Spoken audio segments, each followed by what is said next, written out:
Hamzah Fansuri seorang sebut saja pujangga, penyair, ahli tasawuf yang disebut-sebut sebagai penyair pertama Aceh, ya. Menurut catatan biografinya Hamzah Fansuri ini tidak jelas. Sebagian orang berusaha merekonstruksi biografinya melalui syair-syairnya, tapi beberapa ahli juga tetap berbeda pendapat, ya. Hidup diduga di sekitar abad 16 di Aceh, ya. Ada yang mengatakan di masa Sultan Iskandar Muda, ada yang mengatakan sebelum itu. Bahkan orang berbeda pendapat tentang tempat kelahirannya di mana. Ada yang mengatakan di Pancur, suatu daerah di wilayah Barus. Kemudian ada yang mengatakan juga di Syahernawi. Antara lain ada perdebatan ketika dia mengatakan dia mendapatkan wujud, apakah itu berarti dia dilahirkan mendapatkan wujud fisik, atau sesungguhnya dia mendapatkan pencerahan spiritual. Tapi pada umumnya orang mengatakan dia seorang pujangga, penyair, seorang sufi yang lahir di sekitar abad 16 di wilayah di sekitar Barus yang disebut Pancur, yang dalam lahjah bahasa Arab disebut Fansur. Kemudian dikenal sebagai seseorang yang banyak sekali mengembara sampai ke Timur Tengah, ke Makkah, bahkan ke Baghdad. Ya, meskipun sebagian orang mengatakan bahwa pemikiran tasawufnya, khususnya tentang wahdatul wujud atau tauhid wujudi, itu diperoleh dari dua orang gurunya. Ada yang menyebutnya sebagai Syekh Abdul Qahar dan Syekh Yamani, ya. Tapi diduga orang juga karena kerapnya dia berjalan ke berbagai daerah di dalam negeri dan di luar negeri, maka dia mendapatkan ilmu dari berbagai sumber. Tapi sekali lagi, biografi Hamzah Fansuri ini tidak terlalu jelas. Orang biasanya memfokuskan diri pada pemikiran dan karya-karya syairnya yang luar biasa.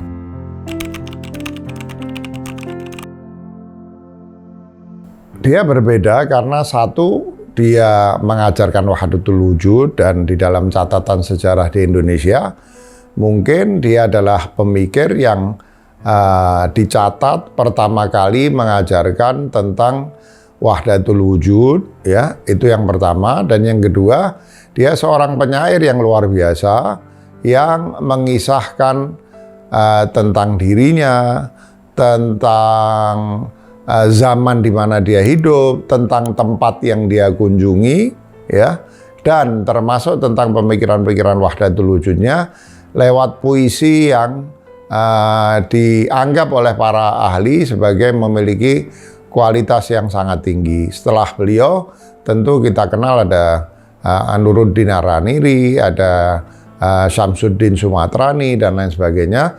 Tapi di antara banyak pemikir besar, baik yang berasal dari Aceh, atau dari Sumatera, atau Syekh Yusuf Makassari, atau para ulama sufi di Pulau Jawa, dialah yang menuliskan apa yang hendak dia sampaikan dalam bentuk puisi yang dianggap juga memiliki kualitas yang tinggi.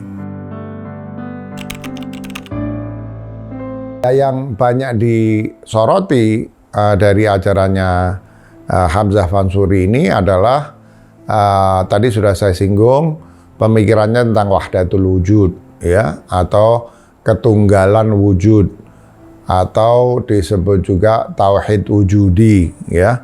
Di dalam tulisan-tulisannya Hamzah Fansuri, dia menyebut banyak nama-nama sufi-sufi besar. Sebagian di antaranya memang dikenal sebagai sufi-sufi yang mabuk, dalam arti sufi-sufi yang bukan sufi disebut kadang-kadang sunni atau sufi akhlaki, melainkan sufi atau tasawuf yang bersifat filosofis.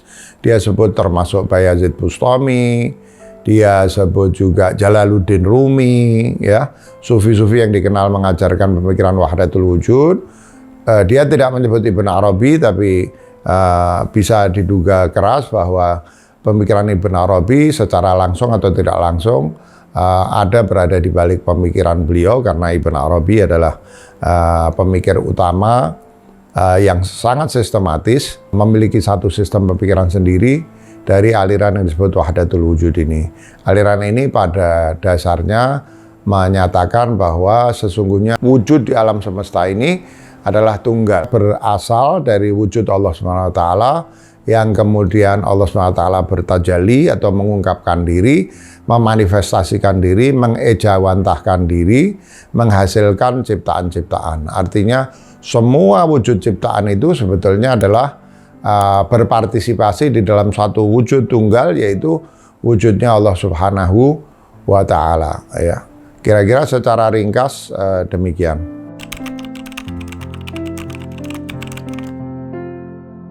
Karena ini karya puisi ya, di satu sisi karya puisi atau syair itu membantu kita untuk menangkap apa yang hendak disampaikan dengan suatu cara yang memikat ya. Jika suatu cara atau suatu ide itu tersampaikan kepada kita dengan cara yang memikat, otomatis kita lebih mudah mengikat ide itu ya. Jadi di satu sisi penyampaian dalam bentuk puisi atau pantun itu membantu kita untuk mengikat ide-ide yang hendak disampaikan oleh penulisnya atau penyairnya. Tapi di sisi lain juga syair atau pantun atau puisi itu juga memiliki sifat keringkasan ya. Nah, hanya saja memang syair-syair Hamzah Fansuri ini bukan syair-syair abstrak ya. Dia membutuhkan satu tentu pemahaman tentang bahasa Melayu yang berkembang pada masa itu. Hamzah Fansuri juga banyak menggunakan kosakata bahasa Arab, kosakata tasawuf, tapi dia menuliskannya dengan cukup runtut sehingga orang yang cukup memiliki latar belakang tentang bahasa Melayu, khususnya yang ada di zaman itu, punya pengetahuan yang cukup tentang gagasan Wahdatul Wujud ya, lalu juga membaca berbagai karya ilmiah tentang Hamzah Fansuri, antara lain ditulis oleh Sayyid Naqib Al-Atas di Indonesia misalnya, termasuk yang menulis terakhir itu Pak Abdul Hadi WM ya. Kemudian penulis-penulis Belanda tentang Islam, para ahli Nusantara seperti Drawes, kemudian ada lagi penulis asing seperti Kramer ya. Banyak sekali penulis-penulis ini yang meneliti pemikiran Hamzah Fansuri. Ada juga penulis-penulis yang lebih belakangan. Saya kira dengan berbekalkan beberapa pengetahuan yang saya sebutkan tadi, ditambah dengan kajian atas buku-buku ilmiah yang ditulis atas Hamzah Fansuri, diharapkan kita akan bisa memiliki pemahaman yang cukup tentang tokoh ini dan pemikirannya.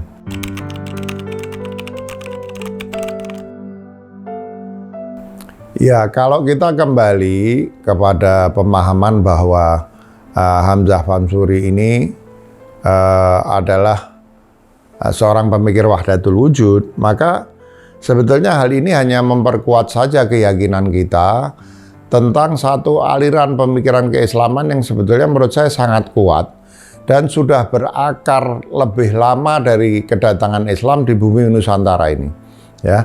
Pemikiran ini kadang disebut orang sebagai panteisme ya. Meskipun sebagian orang memahami panteisme ini secara keliru dengan mengatakan bahwa pemikiran panteistik itu menyamakan makhluk dengan khalik. Tidak begitu ya. Bahkan kalau kita pelajari orang seperti Spinoza dan para pemikir panteistik lain, mereka memiliki kesamaan dengan para pemikir Wahdatul Wujud bahwa Tuhan itu memiliki dua aspek. Yang satu aspek tasbih, memang kemiripan dengan ciptaan, karena ciptaan itu merupakan ungkapan dari, atau wujud ciptaan itu merupakan ungkapan dari wujud Tuhan, jadi ada kesamaan. Tapi di sisi lain Allah SWT itu juga memiliki sifat tanzih.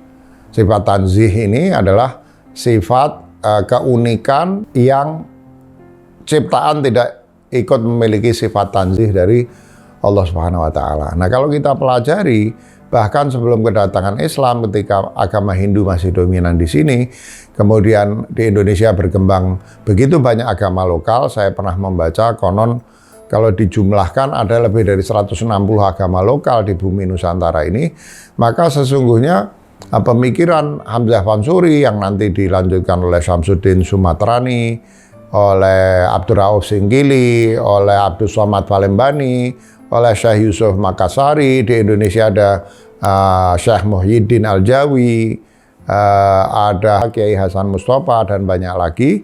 Ya, inilah pemikiran yang sebetulnya sudah berakar di Indonesia sejak sebelum kedatangan Islam ke Indonesia. Jadi saya kira ini jugalah dalam intensitas yang berbeda-beda yang dibawa oleh Wali Songo, ya. Meskipun tentu kita tahu bahwa Wali Songo itu lebih belakangan menyampaikan ini dengan cara yang katakanlah lebih ortodoks. Ada konon Sunan Kalijaga itu lebih liberal dalam hal pemikiran wahdatul wujud. Kemudian ada Syekh Siti Jenar yang membawa juga pemikiran wahdatul wujud.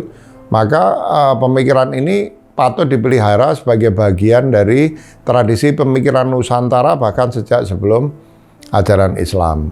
Yang kedua, pemikiran wahdatul wujud ini juga suatu pemikiran yang memiliki kesejalanan saya kira, dan itu juga salah satu alasan kenapa dia subur di kalangan penduduk Nusantara sejak masa kuno dulu, karena ini suatu cara berpikir sofistik, ya, yang bersifat emosional, juga menghargai alam, ya, karena alam itu sesungguhnya berbagi wujud atau berpartisipasi dalam wujud Allah SWT, kedekatan dengan alam, apresiasi terhadap keindahan alam.